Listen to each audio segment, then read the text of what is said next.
नमस्कार दोस्तों, स्वागत है बैंकिंग हेल्प चैनल में।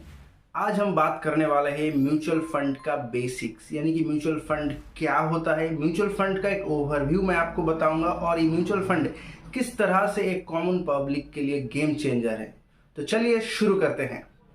कल्पना कीजिए कि आप शेयर बाजार में इन्वेस्ट करना चाहते हैं, यानी कि शेयर आप खरीदना चाहते हैं और आप श्योर नहीं है कहाँ से शुरू करें। तो यहीं पर आता है म्यूचुअल फंड। म्यूचुअल फंड एक बहुत बड़ा टोकरी की तरह है जहां पे कई सारे इन्वेस्टर इन्वेस्ट करते हैं और अपना पैसा लगाते हैं, और इस सारे पैसे को मैनेज करता है फंड मैनेजर। म्यूचुअल फंड में हर एक स्कीम के लिए अलग अलग फंड मैनेजर होता है। तो म्यूचुअल फंड में अनेक स्कीम से डिफरेंट टाइप्स ऑफ फंड हैं।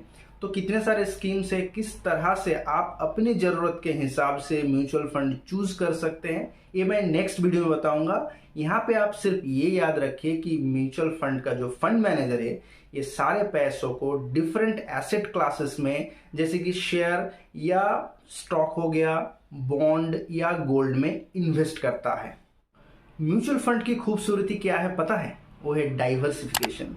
एक फेमस कहावत है, don't put all your eggs in one basket. इसका मतलब बहुत आसान है। मान लीजिए आपके पास इन्वेस्ट करने के लिए पैसे हैं और आपने सारे पैसे शेयर मार्केट या स्टॉक खरीदने में लगा दिए, और अगर मार्केट डाउन होता है तो आपका इन्वेस्टमेंट लॉस में भी जा सकता है। और दूसरी तरफ ये भी आप सोच सकते हैं कि आपने अपना पूरा पैसा गोल्ड खरीदने में या गोल्ड में इन्वेस्ट कर दिए हैं, और इन केस मार्केट अप में जाता है या फिर मार्केट बहुत अच्छे से परफॉर्म करता है तो आपको रिटर्न मार्केट की तुलना में कम मिलेगा। तो म्यूचुअल फंड एग्जैक्टली यही करता है, डाइवर्सिफिकेशन। मतलब आपका जो पूरा पैसा है अलग अलग एसेट क्लासेस में इन्वेस्ट करके जोखिम जो है यानी कि मार्केट रिस्क कम करता है, साथ ही साथ आपका रिटर्न भी ज्यादा करता है। एक्चुअली लॉन्ग टर्म इन्वेस्टमेंट के लिए म्यूचुअल फंड बहुत ही सही है, चाहे वो आपकी सेविंग्स के लिए हो या फिर रिटायरमेंट प्लानिंग के लिए हो या फिर बच्चे की एजुकेशन के लिए ही क्यों ना हो। और ये इन्वेस्टमेंट को चुनता है fund manager. Fund manager professional skilled होते हैं जिसको ये पता रहता है कि पैसे को कहाँ पे इन्वेस्ट करना है और उस पैसे को किस तरह से बढ़ाना है।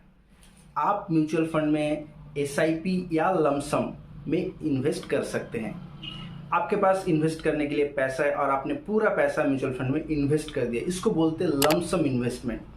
और दूसरी तरफ आप हर महीने एक पर्टिकुलर अमाउंट एक फिक्स डेट पे इन्वेस्ट कर रहे हैं तो इसको बोलते हैं SIP यानी कि सिस्टमेटिक इन्वेस्टमेंट प्लान। आप अपना सैलरी से एक छोटा सा हिस्सा सेविंग्स करके आप म्यूचुअल फंड में इन्वेस्ट कर सकते हैं इस SIP के थ्रू। ट्रेडिशनल इन्वेस्टमेंट जैसे फिक्स डिपॉजिट, रिकरिंग डिपॉजिट की तुलना में म्यूचुअल फंड एक बेहतर रिटर्न देने की क्षमता रखता है, और इसका एक मेन कारण है मैजिक ऑफ कंपाउंडिंग, जिसको दुनिया में 8वां अजूबा के नाम से भी जाना जाता है। म्यूचुअल फंड में इन्वेस्ट करने के बाद टाइम के साथ साथ आपका सिर्फ इन्वेस्टमेंट बढ़ता ही नहीं है बल्कि तेजी से बढ़ता है, यानी कि एक्सपोनेंशियली ग्रो करता है। तो आप अपनी फाइनेंशियल सपनों को पूरे करने के लिए म्यूचुअल फंड के में इन्वेस्ट कर सकते हैं। याद रखें, it's not about timing the market but time in the market that counts. तो म्यूचुअल फंड में इन्वेस्टमेंट कैसे करें? जैसे कि मैंने बताया कि म्यूचुअल फंड में अनेक स्कीम है।